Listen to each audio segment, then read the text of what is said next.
On today's episode of the Lead More podcast, the first ever three-time guest to the show, that's Professor Dr. David O'Hara. David O'Hara is a professor at Augustana University. He's a philosopher. He's a huge reader and just all-around nice guy. I love him. You guys clearly like him. These are some of the most viewed, consumed, listened to episodes when O'Hara comes on. Quick note here. We actually did this interview last summer of 2023. We didn't release it till now simply because, one, Leadmore was just on a hiatus. I was trying to figure out how to kind of the new era of the show, how to bring it back, what it looks like. What we settled on, of course, if you listen to these last few episodes, is every episode should be a tactic, a framework, a model, something that you as an entrepreneur, a business owner, or a leader can consume and take back with you and apply to your lifestyle as your job, as your leader, as a parent, as a family member. And adapt it and make it really tangible. So not just an ongoing conversation, but that wasn't exactly what David and I did, because when I talk with David, I just like to let him cook. I just like to let him go. I know it's going to be tangents. I know I'm going to learn something. I know there's going to be history, and I just wanted him to go. And that's what we do in this conversation. I will say we started with the framework kind of in mind of how do you teach something so that people remember? How do you lead a classroom, or like in my line of career now, a coach? How do you teach or share in a way that the knowledge sinks in, is retained by the learner? So that's where we started. And then, of course, we go on some tangents. So wanted to set that context. The conversation is still just as relevant today, but that's a little footnote for you. But let's go take a listen to my conversation with Dr. David O'Hara, the first ever three-time guest of the Lead More podcast. All right, here we are on the Lead More podcast, the first ever three-time guest, my good friend, Dr. David O'Hara. How are you, sir? I'm doing well. How you doing, John? I'm doing great. I wish I could say by popular demand, but really this was just my demand. I asked you to come back on the show, but I do know you are one of the most popular guests on the show. We're about ready to start school. So what's sort of the mindset, the vibe? What year are we here in our teaching career? What season? So this is going to be my 19th year, I think, at my current university. I've been teaching at various universities for about 30 years now. 30. In different roles, but yeah. Yep. And do you always have a similar feeling at this time? Is there like excitement, nervousness, anxiousness, or is it different every year? Or? Yeah, it's certainly a little bit different every year, but there's a lot of overlap. I've always loved the fall. And I think it's because I've got this sense of anticipation, like it's all about to happen. The students are coming back. Everyone comes back ready with energy. The air starts to cool off from the heat of summer, and you're ready to sit down and dive into some books. But I also always have butterflies in my stomach. And there's that sense when I walk into a classroom that I could be about to make a big difference in a student's life. And if I'm not careful, that could be a bad difference. If I'm lucky, it could be a really good difference. And I want to care for each of those students in the ways that they need. And that's a huge task. Yeah, that's a big frame to think about. Do you have tried and true tactics on like day one, how you bring the attention or set the tone, or is it more reactive? Are you watching the faces and asking questions? It's a combination of both. So I do have some things that I do going into the classroom. And the first one that I do is actually something I do before the students arrive. And this will sound a little bit quirky to some of your listeners, I'm sure, but bear with me. Maybe a day or two before the students arrive, I go into the classroom and I put a hand on each chair or each desk where the students will sit. And I take a moment just to think about what student might sit there. It's kind of a silly thing perhaps, but I just walk through the classroom and consider each of those chairs and take time to pray for the students, which I think is also praying for myself, like getting myself in the right frame of mind. Yeah, it's almost like an athlete doing visualization, right? They're picturing themselves making that free throw or shooting the goal, or that makes a lot of sense. Yeah, and I don't think the prayer is like this kind of magical incantation or something, making the divine do stuff. I think of it more as like me reminding myself these people matter infinitely, and I should take them really seriously. Well, I think it's clear to me over the years of our conversations. I didn't go to your university, but when I talk to folks who have had you, or I post content from our conversations, you are very beloved. So one of the things that I wanted to ask you today when you're coming back on the show, because I think we live in a world of, there's no doubt we live in a world of information overload and content and noise. And so for this could be a teacher out there, this could be a CEO listening. I mean, the show's about leaders, and leaders exist in lots of industries. Yeah. How do you teach that people remember things? And so what I wanted to ask you is, I know students will come back. I even have cousins who have had you as professors who will say, "Oh, I remember we learned about this crazy bug or this one river in Alaska that this thing happens." Yeah. I think that's pretty impressive, because sometimes, I'm getting years away from my college experience. I'm just like, what did I learn? And you start to think about it. So let's talk about that topic. How do you teach to remember? Yeah. So part of it is, as I said, caring for the students. I do rely a lot on being in the classroom face to face with the students, paying attention to how well they're responding. If I see them drifting off, I might change my tone of voice. I might move around the classroom. I want to be engaging, not just with words, but engaging the whole person. There's a bunch of little classroom techniques that I've got, but I'm not going to go into those things. Was But that hard to do in COVID world, remote world? Did you lose that ability? I bet. yeah, big Yeah. time. It was pretty easy for students to show up and then kind of turn off their cameras. Or if you do a recorded lesson is really different, because that's like a one-way communication. I want to have a conversation with people, and the conversation means that I actually care about whether they're getting it or not. One of the things that any leader or any teacher could keep in mind is, when we go into a classroom, if you will, we go into a place where we're trying to convey some kind of information to people. It's very often the case that we've got 100 bits of information that we want to convey, maybe even more than 100.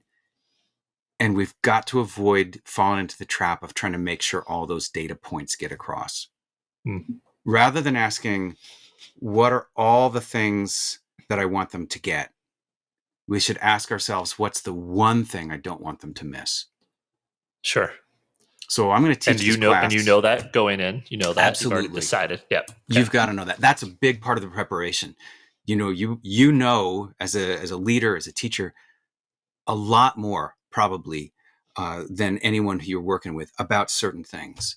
And if you try to tell them all the things that you know, you've got, in many cases, 30 seconds before their minds are full and they just can't take in anymore. Yeah. So what's more helpful is to think, okay, today, what's the one thing, the one big takeaway I want everyone to remember? Now, you can take an hour, you can take 5 hours to say that one thing, but you got to say it again and again in a lot of different ways, recognizing that different people are going to pick up on it in different ways. Yeah.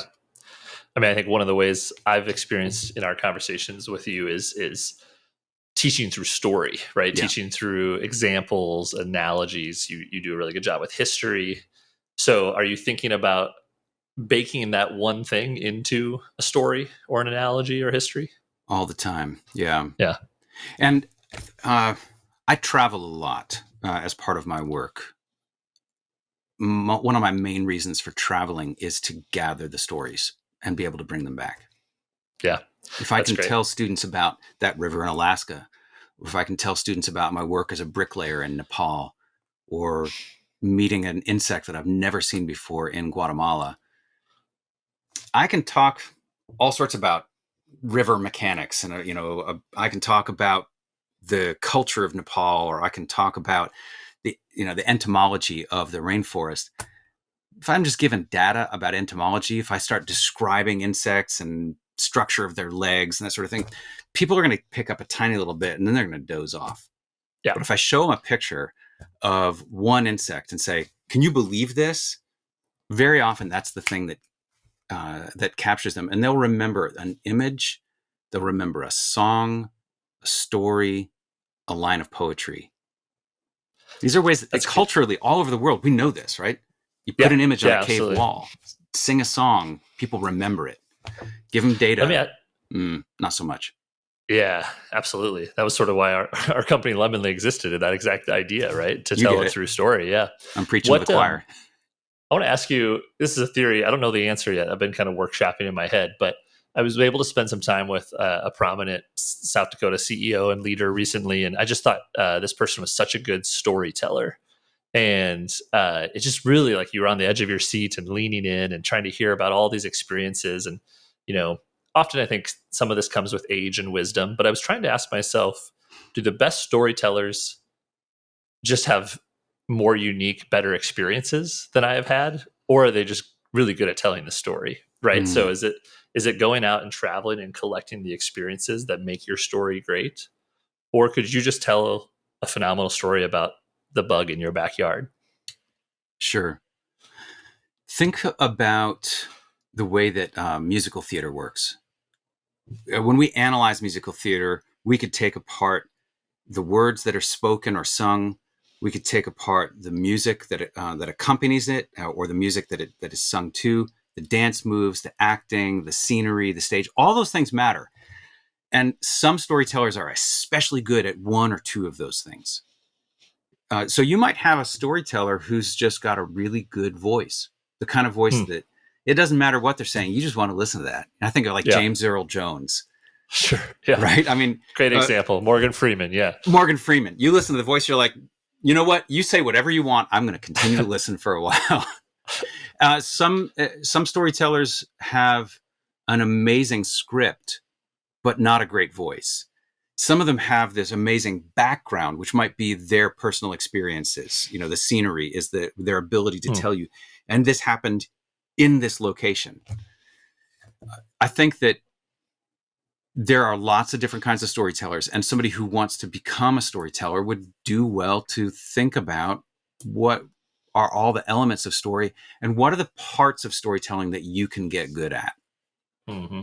Along with that, you want to make sure that you're not just casting a spell. So there's this old English word, spell, S-P-E-L, which Yeah. means a song. And there's something about songs, they earworm us. Songs Sure. just kind of get into us. They bypass the gates of reason, if you will, and they just stick with us. And a song can do really good work, or it could do bad work. You think about the propaganda songs that have been used by governments throughout history, and sometimes they've been Sure. pretty terrible. Songs can be racist. Songs can Hmm. can make us biased and prejudiced against other people, or can even make us make other kinds of dumb decisions. Or songs can be the kinds of things that remind us of what we should value and can bind us together as a community and make us work towards good goals. So if we're going to be storytellers, we're going to find ourselves casting spells, whether we like it or not. And we want to Yeah. cast the best spells that we can, which are going to pay attention to not just the performance, but the content of the performance, because that content's going to stick with people. Yeah. I love that. And I think about your upcoming semester, and you mentioned a new class you're going to teach, the future of water. Yeah. Provocative. Sounds very interesting. Would you prep for that first class and have your songs kind of thought out, or are you recycling and kind of rejiggering the scenery for that particular class, or are you trying to generate new stories to tell? Yeah. How do you prep? So one of the things that I do, I'm going to pick this up and show you. I carry a little notebook with me everywhere I go. Yeah. Little pen, little paper, and I'm taking notes all the time. If a thought hits me, if I'm driving, I'm going to use my, hey Siri, write this down. Hopefully Siri Yep. didn't just pick that up. I've got all kinds of things that are written down, details, and I'm going to continue to go over those notes again and again, trying to distill down what's the one thing that I don't want them to miss. So when I go into the classroom on that first day, I'm going to have in mind that one thing that I don't want them to miss. I don't mind telling you right now, here's the kind of the big picture of the one thing that I don't want them to miss. Water is life, and we need to think about it. Along with that, maybe even in the background of that is I'm showing up as a student. Hmm. So I have now spent the last year and a half preparing for this class that's going to start in a few weeks. And that might have started with a little note in the notebook. Yep. Yeah. Yeah. I think, Tolkien, one day, J.R.R. Tolkien was grading papers. I think it was the end of the term. He has this stack of I didn't know papers he in was his a briefcase. professor.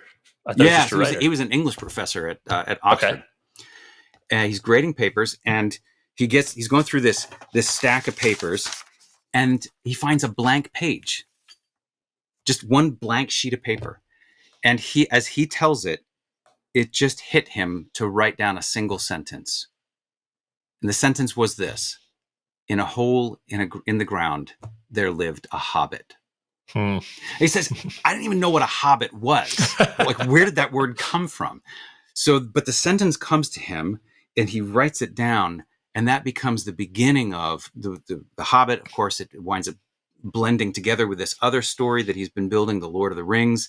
He starts thinking about, where does this word hobbit come from? What does it mean? And out of that, he develops, I think, is it 12 different languages? Just thinking about how these words come about. So I take those little kind of flashes of inspiration seriously, knowing that most of them are not going to lead anywhere. I write them down anyway. And then I go back over those notes again and again. What I'm doing in that is I'm being a student, so that when I show up that first day, I can introduce myself to my students and say, I'm a student, and I intend to show up as the best student in your class day after day. Not here to give you dogma. I'm here to show you what it looks like to learn. So your case is a professor, in someone else's case is a CEO, just leaders meeting their followers, we'll say, or their audience in a we are peers, we're learning together. I'm here to improve. I don't have all the answers, but let's go on this journey together. Right. That's great. I really like that. Yeah. And also the idea of a kernel of a thought becoming a book or a new company or a new sort of life mission or adventure. That's a good something there. There's something there too about slowing down, capturing what we see, jotting it down. Do you then think about how do you then think about connecting dots? Because you probably have this disparate notebook of thoughts, ideas, quotes, pictures. Where do you find the thread, or how do you find the thread? Yeah, I have not just one notebook. I have hundreds of notebooks that are full, and most of them I know I will likely not return to for a long time, but that's okay. They don't take up that much space on the shelf. They just sit off there to the side. But every time I retire a notebook, I go back over it. And I ask, Smart. What are the big questions that showed up here? I find very often in my notebooks, there are two things that can show up in my notebooks. One is kind of to-do lists, and one is those sort of flashes of inspiration. I'm going to risk showing you. So here's a to-do list. Okay. And I put a little square right beside something that needs to be done, and then I can check it off. I'm flashing it really quickly because I don't remember if there's anything sensitive here. Probably not. It's hard to read, don't worry. Yeah, so great. So this is from May. This page that I just showed you is from the 2nd of May. Half the things on the to-do list haven't been done yet. And I'm okay with that, because when I go back over this notebook, some of those things might be long-term things that need to be done, but a lot of them are going to be things where I thought, for some reason I thought that was important, but it turns out it wasn't all that important because the world has continued to turn without my doing it. And I freed up some brain space by dumping it on this page. I don't have to think about it anymore. Yeah. So let me show you another page. This one I'll show you, it'll be a little bit clearer. I've had this idea for a while of helping to landscape a church garden and make the garden a little bit different, so that we take all this grass that we've been growing. Almost every church in this town has a lot of grass. Yeah, why is that? Yeah, I mean, it's an old habit that we haven't examined. We love the grass because our parents loved the grass, our grandparents loved the grass. What were they imitating? Why did they love that? Why do we spend so much money on fertilizer, weed killer, fungicide, etc.? And it's so true, because I think of what's the little church though. Sometimes we'll go down to Sunday brunch downtown, and then we'll back around there by the Top Hat bar there, and there's a little church there. Yeah. And I immediately find that's a weird place for a church. Right. Because there's only concrete, there's no grass. Yeah.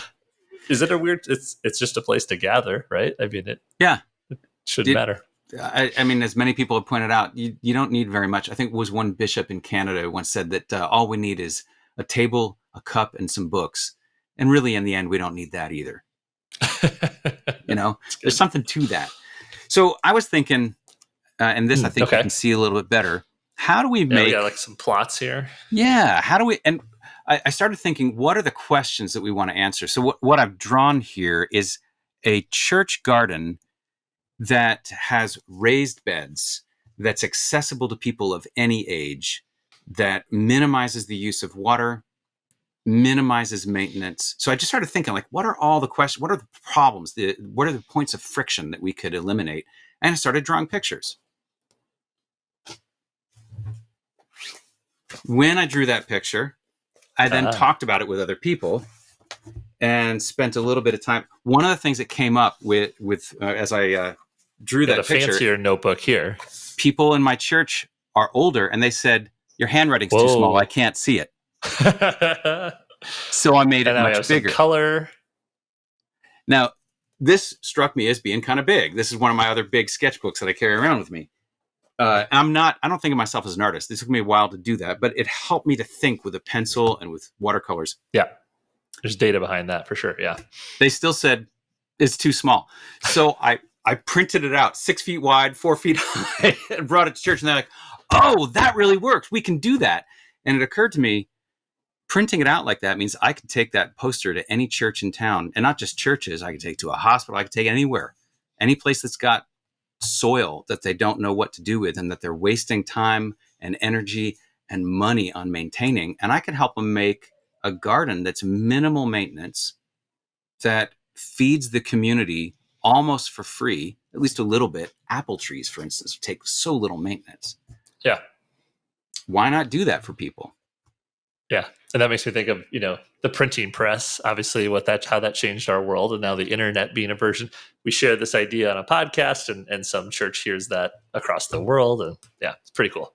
Right. So how do you think of it is almost like there's the one thing that the student needs to learn for the semester on the future of water, but then do you break that down maybe by month or by individual class? It's like there's one thing for that week, one thing for that month, or how do you pair those ideas together? This is a very timely question, because that's what I've been working on all summer. Is sort of the secret life of teachers you're asking about. What do we do during the summertime? The answer is not just sit at the beach with Mai Tais, although that would be great. I spend a lot of time taking all that stuff that I've written. I've got quite a lot written: research articles, books, data, and then trying to ask, what are the patterns that emerge? It's a little bit like looking at one of those magic eye pictures, where you get stared for a while until all of a sudden the 3D comes into view. I'm looking, what are the patterns that emerge, and how do I then present those patterns in a way that's going to be helpful and enticing to the students? So each week there's something new that has been stackable. It's built on the week before. In my case, I also want it to connect to everything else that they're learning. The students taking that class, some of them are going to be accountants, some are going to be medical professionals, some are going to go on to become teachers, some might be ranchers. And I don't want to just make them memorize something that might seem irrelevant to them. They're all going to get the same basic information about water, but they're also all going to try to grapple with, what does water look like here, and why do we all care about it together? Yeah, I like that. Interesting. Yeah, there's a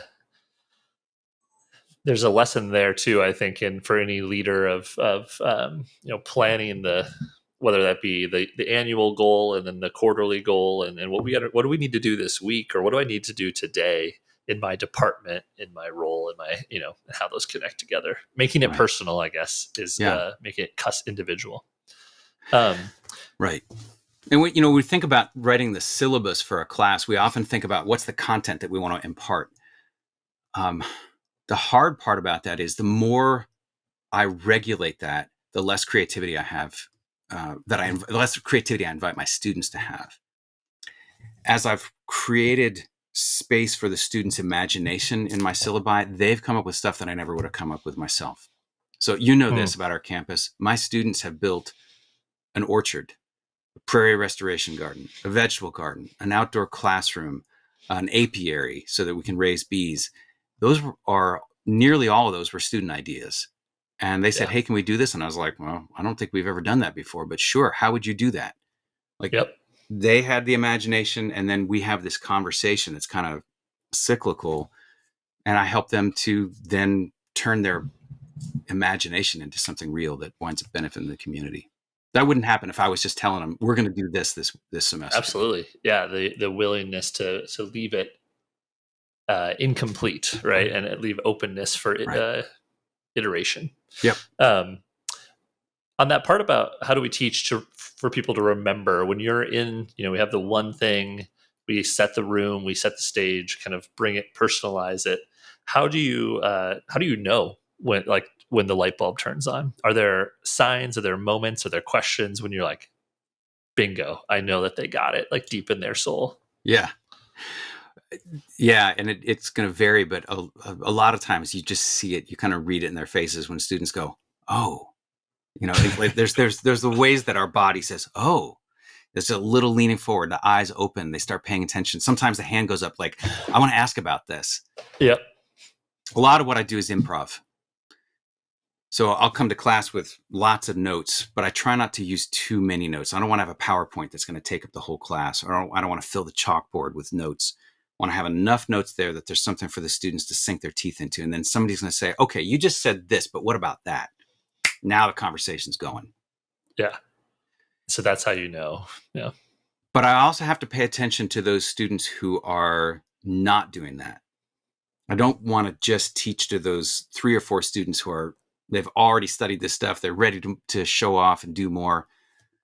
I want to be present with all those students who are going, I don't really know what's going on.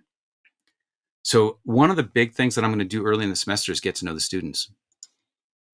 I'll often begin my class by asking them to teach me how to pronounce their name, especially if it's a name that I haven't seen before. I try to work on that. Part of that is so they can see me fail in front of them. There are plenty of languages in which I hear a name and I go, my hearing getting older and I don't know how to pronounce that. So teach me. If I get it wrong, teach me again and help me to continue to learn your name. I'll also ask them some questions that might seem irrelevant to the class. Try to keep it light, but I might ask them, for instance, so tell me your name and I want you to choose between 2 superpowers. If you could fly or be invisible, which one would you choose and why? So this is low stakes, right? Especially in a small classroom, there's no grade associated with that. And it lets them know that it's okay to just do some dreaming and some imagination. Neither of those is a wrong choice. They can tell me a little bit about themselves. I'll learn a little bit more, and it gives me time to internalize their name. You've probably done this. If you do a round robin around a boardroom table, everyone say your name and where you're from. And the names go so quickly. You're like, whoa, I'm lost. Take just a little bit of time. It'd be almost like saying, my name is Dave, and then everyone's silent for a moment. Just Dave. My name is John. Okay, just think about John. But instead, we're associating it with a story. Somebody's going to say, I wish I could fly because I've always wanted to see the birds. Or I wish I could fly because I love looking for golf balls in the water. Whatever it's going to be. Yep. I wish I could fly because, and they tell you something about themselves that they might not have been able to put into a story before, but now they've become storytellers. Yes, I like that. At Luther, the freshman men's choir, where there's a group called Norsemen, and the choral director, when I was there, his name is Tim Peter, and he did this thing where you could tell he kind of triangulated.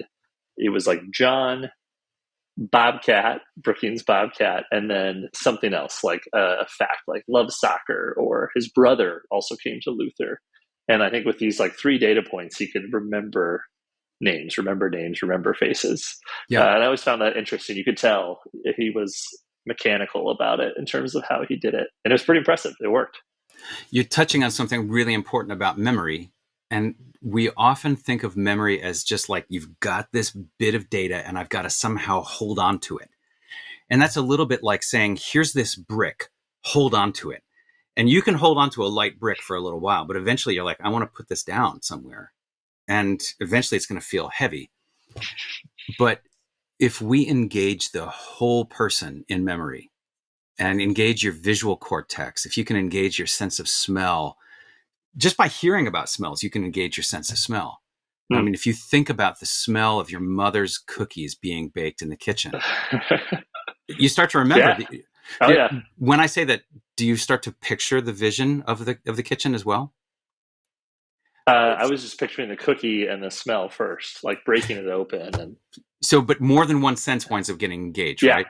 Absolutely. So for some people, that smell will bring up, or hearing about that smell will bring up a picture of mom or of the cookies on the cookie tray or in the cookie jar and In stealing a the cookie. jar for sure. Yeah. Now a story's engaged. So you get the whole person involved. You're trying to get people to learn something. Tell a story that engages all the senses. So one idea I've been chewing on as a alumni of a liberal arts school, and now as a parent, uh, and we throw all this kind of into the melting pot of the American education system in 2023, is should we, as a parent, should I encourage my daughters to specialize or learn about the liberal arts? And I can tell you in a business context, I've always been pro like double down on your strengths and punt on your weaknesses, right? Right. The effort and time that would take me to get good at accounting or to love spreadsheets and Excel, it just doesn't seem worth it, right? So guess what? Yeah. I can delegate, I can find the team, and together we're like, the 1990 Chicago Bulls, right? We all complement each other. Yep. But there's something special about, and as an alum of doing liberal arts and learning about how to think about business in the context of water, or how learning scripture through singing a song in choir. So I don't know, maybe this is a loaded question for the professor at a liberal arts school, but how do you think about that? And you're a parent as well, liberal arts versus Right. specialization. Yeah. When you asked it as an either or, should I encourage my daughter to specialize or to learn the liberal arts? And I want to say a both and. Mm-hmm. I want all my students to graduate with something that they can practice, something they can do. I don't want them to be too narrow about that, but you need to have something that you can do that's going to help you to get that first job, earn a living, make some benefit to the community. But I also don't want them to get stuck in that. And we've talked about this before. The root of liberal is the same as the root of liberty. It's about freedom. And having something that can expand your imagination by studying how other people have solved problems, how other people have lived their lives, and how they have done their work can help you to reimagine your own life again and again and again. It can help you to reimagine the problems that you're faced with as well. I had a really interesting conversation earlier this week. I was talking with some theologians, most of them Native American and First Nations from a bunch of different tribes and nations. Somebody had asked somebody in their community for a translation of the fruits of the Spirit that's in St. Paul's letter to the Galatians, chapter 5. I don't expect anyone listening knows this, but the fruits of the Spirit are love, joy, peace, patience, kindness, goodness, faithfulness, gentleness, and self-control.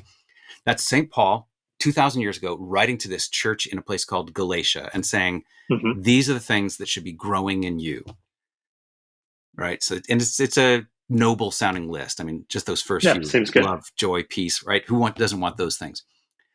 So the question came up in this contemporary context, how do you translate those into, for instance, Lakota or Choctaw or one of the other indigenous languages? The person who was asked was not a theologian and not a linguist, and was wondering, I don't really know my own language well enough to know that. How do I do this? We all talked about this, and the answer that we came up with was, you don't have to. Because that's what Paul was writing to a particular community 2,000 years ago. Knowing something about the liberal arts means you know how to look up where Galatia was and what issues they were facing. You can see Paul's letter to Galatia in the context of his letters to Thessalonica and Philippi and Colossae and so on. And you can recognize that he writes different things to different communities. If that's the case, we could then ask a bigger question, like, I just listed 9 fruits of the Spirit that were written to Galatia, but the Lakota people talk about 7 values. And one of the Lakota theologians there said, well, what about the 7 values? Interestingly enough, each of the other tribes represented said, we have 7 values as well. Now, that's not necessarily universal across all indigenous peoples. Sure. But here across a kind of a broad swathe of North America, they all said we have 7 values. What if we started talking about those rather than translating from ancient Greek into modern Lakota or something like that? Because the aim here is not to make some kind of simple quick Google search translation or Chat GPT translation. The aim is to understand this powerful ancient text in the context of our lives today. To put it differently, we're not trying to transmit data. I'll simplify it here. We're not trying to transmit data. We're trying to ask this big question of how do we live? And how do we live well as a community? That was the real question, not how do I translate these 9 words into another language? It's more like, how do I translate the spirit of that classical text into the spirit of my community today? That's what the liberal arts helps you to do. We're not looking for an answer that is sort of a transactional. They said this 500 years ago, so now today we're looking for the spirit of the idea, or maybe the format in which they pursued the answer, or sort of the way they asked the question. We're trying to extract more of the activity Yeah. of the lesson. And you think of the danger that happens when one person takes control of those ancient words and says, St. Paul says that you should have long suffering. That's the King James translation of patience there. You should have long suffering. Therefore, you should be suffering and it should be long. And people who don't know how to handle these texts might go, oh, I should suffer more. And that allows this one person to have a lot of power over you. And you're not really thinking. You're not being liberal. You're not having liberty. You're just taking dogma from somebody else. If, on the other hand, you have this liberal arts education, at least a little bit of it, you're going to say, well, what was the context in which that was written? And more importantly, not just how do I get some word from St. Paul, but what was he doing that I can imitate? I don't want to just echo back his words. I want to imitate the kind of good life that he was talking about. And that might not look the same today in Sioux Falls, South Dakota, as it did in Galatia 2,000 years ago. Probably a lot of overlap, but I mean, we got things like the internet and flush toilets. So, I mean, stuff's going to be different, you know? Yeah, but taking that, it's almost like taking a pair of glasses, right? And using that lens to look through something, because that we need more of that today on the internet world of, wait a minute, wait. That 140 character tweet from a 30-minute speech, what did he say before? And then what did he say after? And who was it to, right? Because Right. speaking about printing presses, I mean, we all have one now in our pocket and can be Mm-hmm. journalists and record keepers and historians. But we also can cut up just 20 seconds of that and get a different, is that really what the person meant? Yeah, absolutely. Right. Yeah. So do you think that, do you see students coming out today from your school? How do you see them take that liberal arts education into their specialties? Do you find that it's is it a sharp hammer they know exactly how to use, I guess a knife, or is it more of a dull club that's a little bit like they need to keep kind of shaping and rounding the edges? This is one of the hard works of the educator or the leader. It's that kind of thinking is something that has to be cultivated because it's uncomfortable and it's tiring. It's so much easier just to memorize what somebody tells you to memorize. You know, think of an accountant. An accountant has a lot that they have to memorize about accounting law and about generally accepted accounting principles and so on. But an accountant also needs to figure out how could this be done better? And if it's going to be done better, what else needs to change in terms of the law and the community of accounting and practices and so on? It's so much easier just to memorize stuff. It's easier to get somebody to write a piece of code that will do the work for you that from what's already been memorized. But we're always going to need people who will think through what are the current problems and how can they be solved. That's still ethical, right? We want those problems to be solved in a way that benefits the community. That's hard work and it's tiring. It's, you know, you think like when the Supreme Court issues a decision, lots of us are ready to become pundits and say, well, that's just, or that's great, or that's unjust, that's terrible. How dare they do that? And it's really hard work to sit and read through a Supreme Court opinion and see what was their reasoning, what judicial philosophy is behind that, what were the dissents, why is there more than one dissent, or why is there only one dissent that many have signed on to, why did the vote fall out to be as it did? And what are they suggesting we do next, which is often the case in the Supreme Court decisions. In a sense, the Supreme Mm-hmm. Court often bounces stuff back to us through the legislature and says, do better. And we don't want to do better. We just want things to be our way right now. Check the Decide the box, way right? I want it. Right? Exactly. And if they say, you really need to write that law more clearly because the way that it's written, unfortunately, we had to decide this way if we're going to be consistent with previous decisions. That's Mm-hmm. not always the case, but it's often the case that they're saying that. And that's just hard work. We want it fixed now. You know, we're all that little kid in the back seat saying, are we there yet? Yeah, yeah, absolutely. I wasn't thinking about asking this question, but you mentioned it, and so now I want to. And we started with your, almost 30 years. So you've seen the evolution of students come to a college, probably without access to the internet, and then the computer lab, and then the personal computer, their laptop in their dorm room. Yeah. And you mentioned Chat GPT, and so I'm curious because I'm guessing this is going around in circles of your colleagues. How do we educate in a Chat GPT world, which barely even touched Right. last year's school year, the back half of the spring semester? Yep. So what does that look like?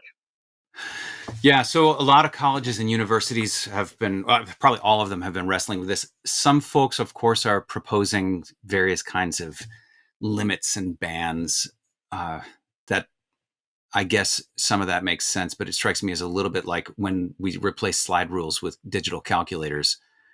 You know, when I was a kid, I had to learn how to graph stuff. When my kids were going to high school, they got graphing calculators. They could just type formulas in and boom, it would be done.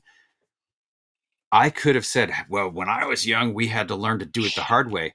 What was cool is this allowed them to kind of leapfrog and get to the next stage. Okay, now The you can next graph. lesson, yeah. What are you going to do next? Yeah, exactly. So I started teaching ChatGPT last year when it was just coming out and encouraging my students to use it.